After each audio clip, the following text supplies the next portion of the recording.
নিজের নাক কাটিয়া পরের যাত্রাভঙ্গ যে করে সে মন্দ লোক হইতে পারে, কিন্তু সে যে সাহসী তাহাতে বিন্দুমাত্র সন্দেহ থাকে না। কারণ নাক কাটা ব্যাপারটি তো সহজ নয়। এমনকি ব্লেডের এক প্যাঁচে কাটিবে ইহা নিশ্চিত জানিয়াও কাটিবার পূর্বে ৭-৫ ভাবনা হয়। সেই ভাবনাই তো ভয়, এবং সেই ভয়েই সংসারে শতকরা ৯৯ জন একজনের নাক কাটা দেখিয়া যাত্রাভঙ্গ করিয়া বসিয়া থাকে। আমাদের গ্রামের হীরেন মুখুজ্জের মতো নিরীহ প্রকৃতির ব্যক্তিটি যে অকস্মাৎ খোলস ছাড়িয়া সেই একজন হইয়া দাঁড়াইতে পারে, এ ধারণাই কেহ কোনোদিন করিতে পারে নাই। এ যেন বল্মিক স্তূপের অকস্মাৎ আগ্নেয়গিরিরূপে আত্মপ্রকাশ। ৪০ বৎসর বয়সে ৭-৭টি পুত্র কন্যা সত্ত্বেও হীরেন দ্বিতীয়বার বিবাহ করিয়া বসিল। বড় পুত্রটির বয়স ১৯, দ্বিতীয়া কন্যাটির বিবাহ হইয়া গিয়াছে, বাকি ৫টি ১৫ হইতে ৩ পর্যন্ত। হারমোনিয়ামের রিডের মতো সারবন্দি দাওয়ায় বসিয়া ক্রন্দন ও কোলাহলের অবিরাম বেসুরো কোরাস জমাইয়া রাখিয়াছে। হীরেনের বিবাহ হইয়াছিল ১৩ বৎসর বয়সে। উপনয়নের পর ন্যাড়া মাথায় টোপর পরিয়া ৯ বৎসরের বধূকে সে ঘরে আনিয়াছিল। তাহারও আগে বধূ ছিল একেবারে ঘরের পাশেই। ২ বাড়ির মধ্যে কেবল একটি গলির ব্যবধান। দীর্ঘ ২৭ বৎসর বিবাহিত জীবনে হীরেন কখনো রাত্রি ৯টার বেশি ৯টা ১ মিনিট পর্যন্ত বাহিরে থাকে নাই। তাও স্ট্যান্ডার্ড টাইম নয়, ক্যালকাটা টাইম। শুধু তাই নয়, এই ২৭ বৎসর ধরিয়া একবেলা ভাত রাঁধিয়াছে, সকালে বিছানা তুলিয়াছে, ছেলেদের স্নান করাইয়াছে, স্ত্রী সূতিকাগারে প্রবেশ করিলে ছোটগুলির বিছানা কাচিয়াছে, রৌদ্রে দিয়াছে। সুতরাং ছেলেগুলিকে মানুষ করিবার অজুহাতে যে একটি তরুণীর প্রয়োজন, ইহা নিতান্তই বাজে কথা। পুরুষ মহলে হীরেনের এই অকল্পিত সাহসিকতায় তাক লাগিয়া গেল।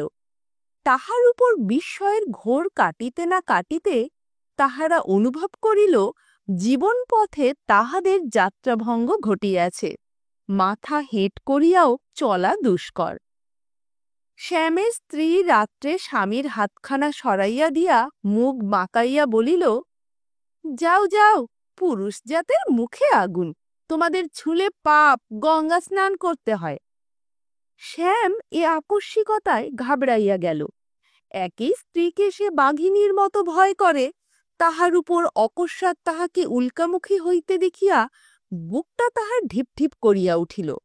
শ্রীগালী উল্কামুখী কোনো রকমে সহ্য হইয়াছে, কিন্তু বাঘিনীর ক্ষুরোধার দাঁতে যদি দাহিকা শক্তি যুক্ত হয় তবে ভাবিয়াও শ্যাম শিহরিয়া উঠিল।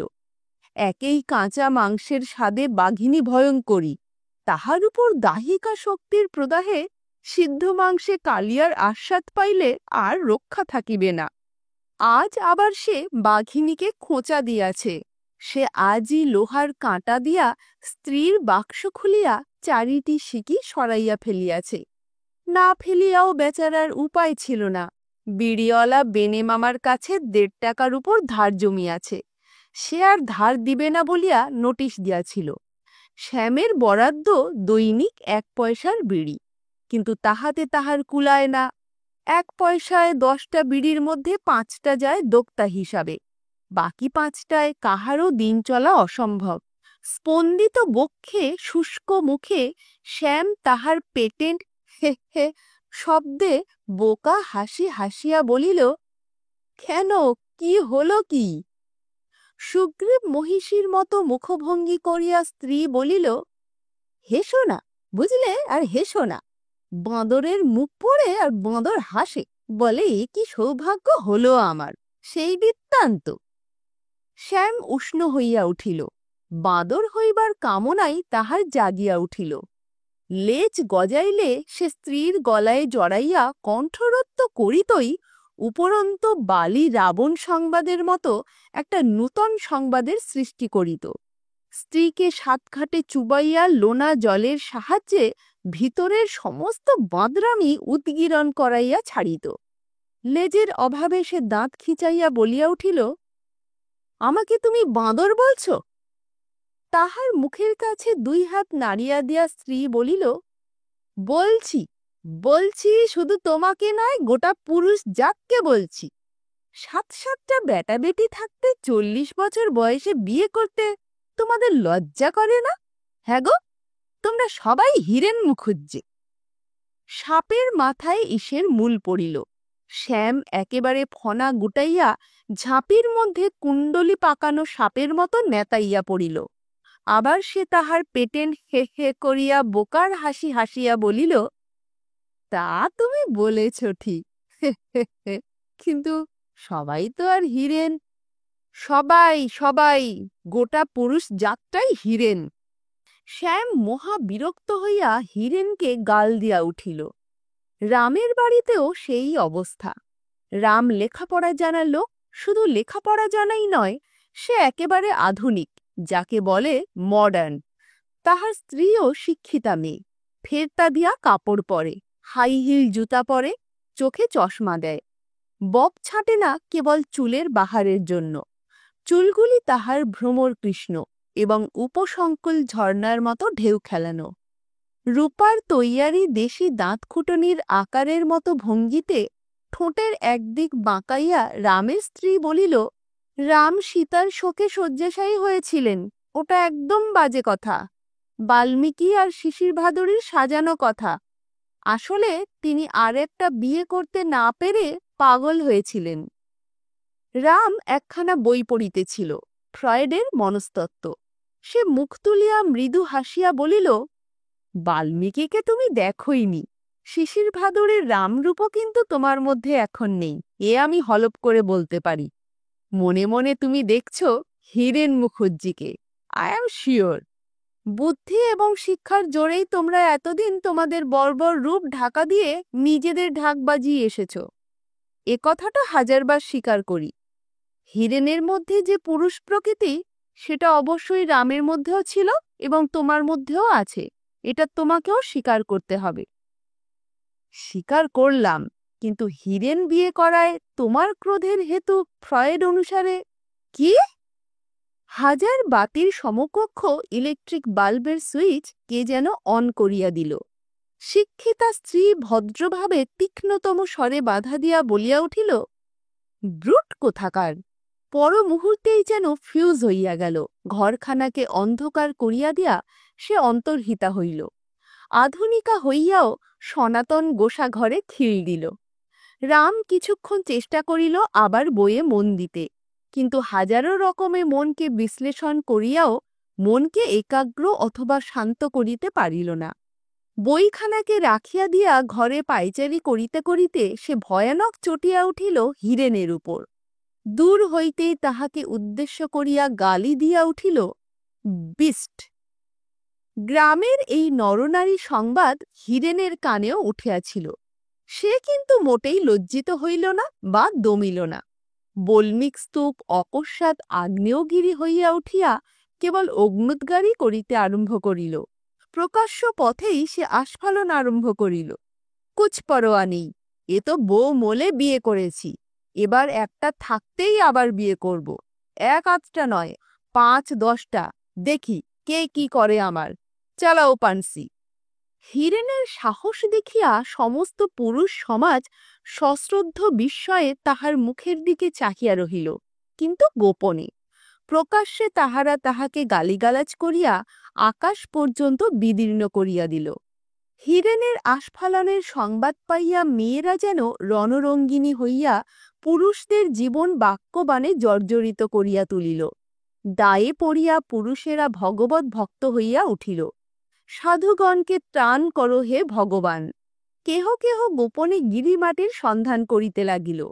শ্যাম বেচারা তো মুমূর্ষুর মতো হতবাক হতচেতন হইয়া সবের মতো এলাইয়া পড়িল। কিন্তু কাল কলি বলিয়া শাস্ত্র মিথ্যা হইয়া গেল।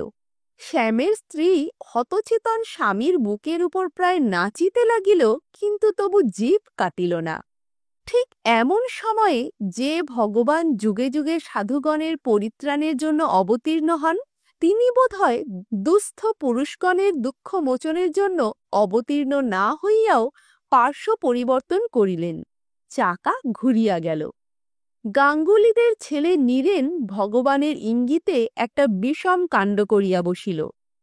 নীরেন এমএ পাস, ভালো চাকরি করে। মাত্র বৎসর দুয়েক পূর্বে তাহার বিবাহ হইয়াছে। তাহার স্ত্রীর শরীর খারাপ দেখিয়া সে তাহাকে চিকিৎসার জন্য কলিকাতায় লইয়া গেল এবং কয়েকদিন পরেই বাড়িতে সংবাদ দিল বধূটির যক্ষ্মা হইয়াছে।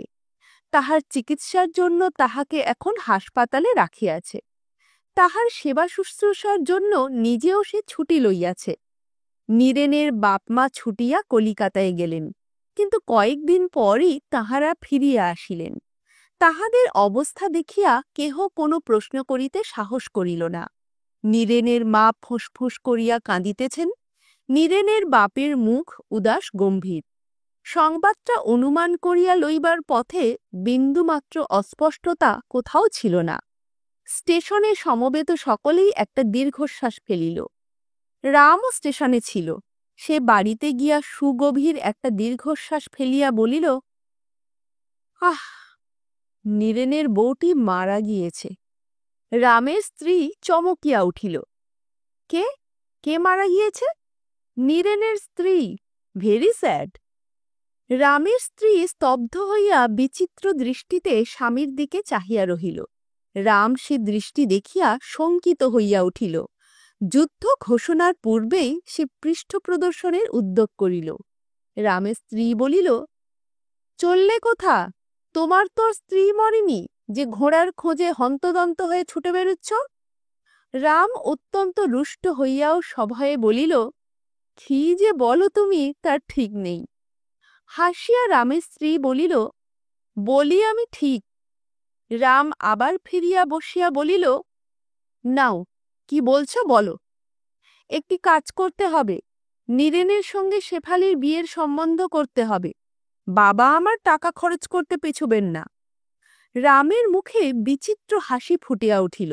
সে বলিল, নীরেন হিরেনের সম্বন্ধে কিরকম ভাইও হয় না, বোধহয় মাস্তুতো। রামের স্ত্রী বলিল, সে আমি জানি না, তবে তোমার ভাবি ভাইরা ভাই এটা আমি জানি। সন্ধ্যার পর রাম বেড়াইয়া ফিরিলে স্ত্রী জিজ্ঞাসা করিল, গিয়েছিলে নীরেনদের বাড়ি? অত্যন্ত তীক্ষ্ণ বাঁকা হাসি হাসিয়া রাম বলিল, গিয়েছিলাম। সপ্রশ্ন ভঙ্গিতে স্ত্রী তাহার মুখের দিকে চাহিয়া অপেক্ষা করিয়া রহিল, কোনো কথা কহিল না। রাম তাহার মুখের দিকে চাহিয়া বাঁকা হাসি একটু বেশি করিয়া হাসিয়া বলিল, শুনলাম হিরেনের সঙ্গে নীরেনের কোনো সম্পর্ক নেই, গ্রাম সম্পর্ক পর্যন্ত না। কপাল কুঁচকাইয়া তীক্ষ্ণ দৃষ্টিতে চাহিয়া স্ত্রী বলিল, মানে? মানে নীরেনের স্ত্রীর মৃত্যু এখনো হয়নি এবং নীরেন তার রুগ্না স্ত্রীর শিয়রে সাবিত্রীর মতো বসে আছে। বাপমা কারো অনুরোধ শোনেনি। চাকরি থেকে 6 মাসের ছুটি নিয়েছে এবং দরকার হলে চাকরি ছেড়ে দেবে। স্ত্রী কিছুক্ষণ রামের মুখের দিকে চাহিয়া বলিল, তোমাদের জাতটাই এমন, বুঝেছ? স্ত্রীর জন্য মা বাপকে পর্যন্ত বিসর্জন দাও তোমরা। বুদ্ধিমান বহু বিদ্যার অধিকারী রাম হতবাক হইয়া স্ত্রীর মুখের দিকে চাহিয়া রহিল। শ্যামের অবস্থা আরও শোচনীয়। প্রথমে সে সগৌরবে একটা বিড়ি ফেলিয়া দিয়া সঙ্গে সঙ্গেই আবার একটা বিড়ি ধরাইয়া বলিল, শুনেছ তো? স্ত্রী মুখের দিকে স্থির দৃষ্টিতে চাহিয়া বলিল, যাকে ধানটান পেয়েছে নাকি? খুব করিয়া হাসিয়া ঘাড় নাড়িতে নাড়িতে শ্যাম বলিল, বলি হিরেনের কথা নিয়ে খুব তো কথা বলো। বাধা দিয়া স্ত্রী বলিল, দুটান খেয়েই বিড়িটা ফেলে দিয়ে আবার একটা বিড়ি ধরালে যে? ফেলিয়া দেয়া আতপোড়া বিড়িটা কুড়াইয়া কুলুঙ্গিতে রাখিয়া দিয়া শ্যাম বলিল, ধ্যাত্তেরি, বিড়ির নিকুচি করেছে। স্ত্রী বলিল, তা বই কি, মরদের মুরত্ব 20 বিঘে ধানের জমি, তাতে বছরে 365 দিনে 365 পয়সার বিড়ি চাই, সেই বিড়ি ফেলে দেওয়া। শ্যাম অত্যন্ত ক্রুদ্ধ হইয়া বলিল, অপরাধ হয়েছে, বাপরে বাপ। স্ত্রী এ কথার কোনো প্রতিবাদ করিল না। গভীরভাবে পানের বাটা টানিয়া দোক্তা খাইবার উপযোগী ডবল খিলি রচনায় প্রবৃত্ত হইল। কিছুক্ষণ চুপ করিয়া থাকিয়া শ্যাম বলিল, নীরেনের কথা শুনেছ তো? হিরেনের কথা নিয়ে খুব তো খোঁচা দিয়ে কথা বলো। নীরেন কিরকম? যাও যাও, স্ত্রৈণ ভেড়ুয়া কোথাকার। ওই কথা নিয়ে বড়াই করতে তোমাদের লজ্জা করে না, না? বুড়ো বাপ মা, তুই একমাত্র ছেলে, তাদের ছেড়ে তুই? গলায় দড়ি তোমাদের।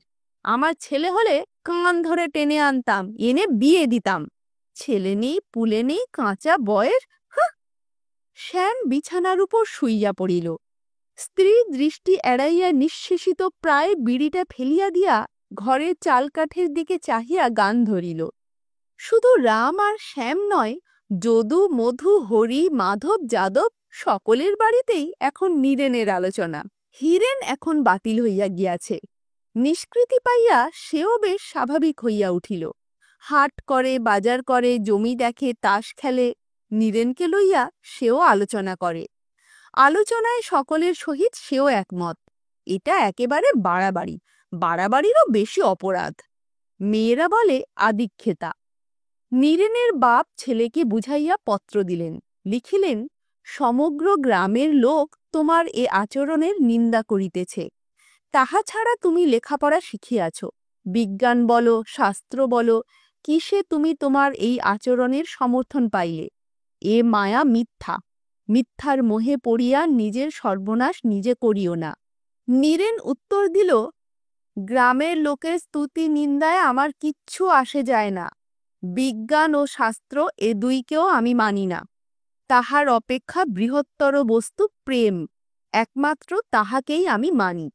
শাস্ত্রকে মানি না বলিয়া রেহাই আছে, কিন্তু বিজ্ঞানকে মানি না বলা ধৃষ্টতা।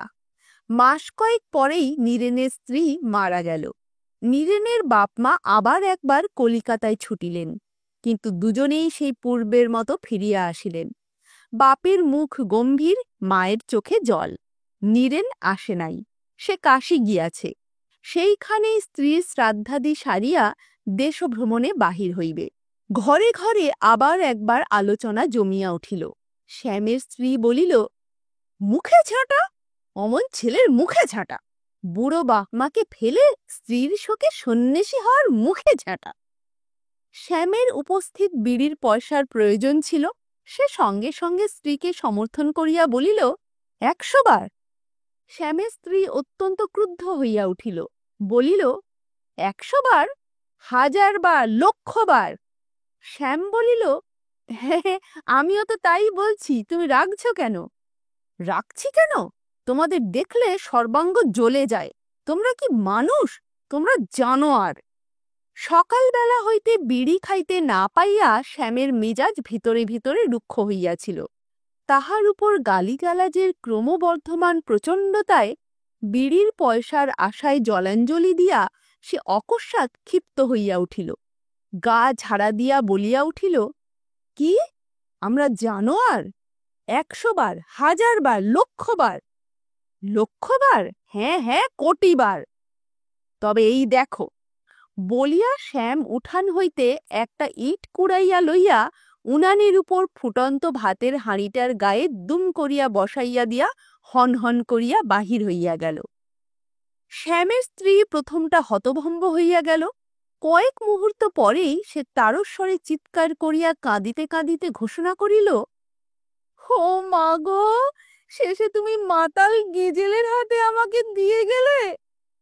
কিছুক্ষণ কাঁদিয়া সে বসিয়া আপনার বাপকে গালাগালি দিতে আরম্ভ করিল।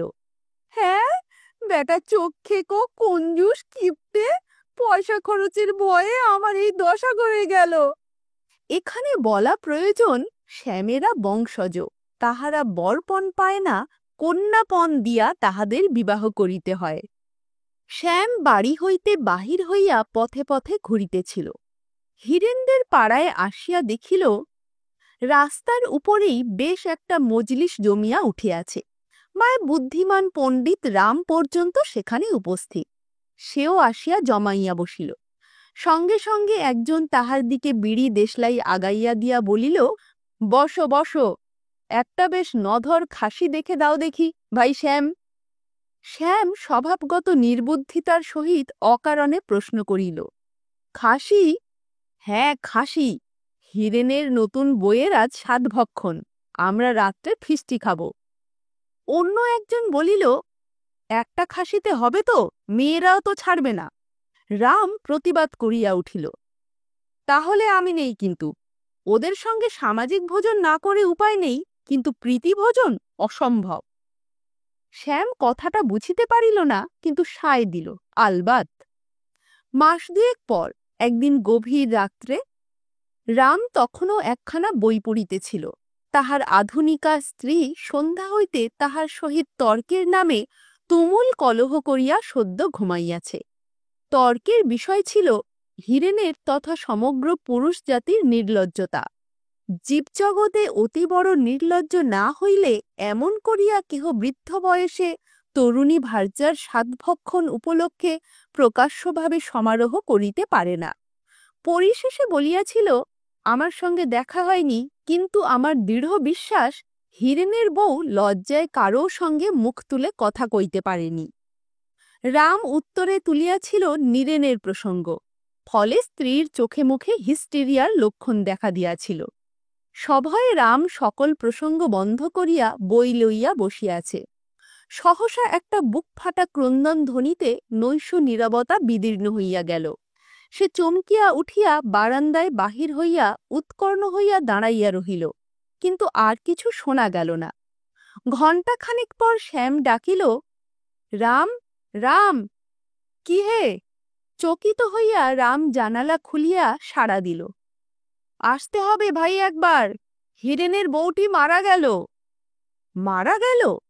হ্যাঁ, প্রসব হতে গিয়ে মারা গেল। শ্মশান হইতে ফিরিয়া শ্যাম একটা গভীর দীর্ঘ নিঃশ্বাস ফেলিয়া বলিল, হিরেন বেচারির ভাগ্যটাই খারাপ। স্ত্রী বলিল, খারাপ? পরম ভাগ্যবান লোক, লাফ দিয়ে আবার ঘোড়ায় চড়বে। শ্যাম চুপ করিয়া রহিল। হিরেনের সপক্ষে কিছু বলিবার সাহস তাহার হইল না, আর বলিবার আছেই বা কি। স্ত্রী বলিল, একটা উপকার করো দেখি আমার। আমার মাসির অবস্থা খুব খারাপ, তার উপর 18 বছরের মেয়ে গলায়। হিরেনকে বলে কয়ে বিয়েটি ঘটিয়ে দাও দেখি। শ্যামের লজ্জা হইল, কিন্তু সে প্রতিবাদ করিতে সাহস করিল না। তাগাদার পর তাগাদা সে শ্রাদ্ধ শান্তির অজুহাতে ঠেলিয়া ঠেলিয়া অবশেষে একদিন প্রভাতে উঠিয়াই হিরেনের নিকট না গিয়া পারিল না। হিরেনের দরজায় বেশ একটি ভিড় জমিয়াছিল, অনেকগুলি লোক। মধ্যস্থলে হিরেনের প্রথম পক্ষের শ্বশুর দাঁড়াইয়া হাতমুখ নাড়িয়া বলিতেছেন, বৃদ্ধ বয়সে আমার শাস্তিটা দেখো, ওই নাতি নাতনির দল, তার বিষয়পত্র, এসব কি আমার চালাবার শক্তি আছে না সময় আছে? হিরেন গত রাত্রে কোথায় চলিয়া গিয়াছে, শ্বশুরকে পত্র দিয়া গিয়াছে, সংসারে আমার বৈরাগ্য জন্মিয়াছে, ছেলেপুলেগুলির ভার, বিষয়পত্রের ভার আপনার উপরই রহিল। শ্যাম হাঁপ ছাড়িয়া ফিরিয়া আসিল। স্ত্রী বলিল, বৈরাগ্য? শ্যাম বলিল, হ্যাঁ, মুখে আগুন বৈরাগ্যের, এক ঘর ছেলেপুলে তাদের ভাসিয়ে দিয়ে বৈরাগ্য। তারপর স্বামীর মুখের কাছে হাত নাড়িয়া বলিল, তোমরা এমনই বটে। রামের স্ত্রী বলিল, বৈরাগ্য ভালোবাসাও আমি বিশ্বাস করি না। হিরেন আর বিয়ে করতে পাবে না বলে দেশ ত্যাগ করেছে। রাম অবাক হইয়া গেল। স্ত্রী বলিল, তা বিধবা বিবাহ করলেই পারত, আজকাল তো আকছার হচ্ছে, একটা আদর্শ স্থাপন করাও তো হতো।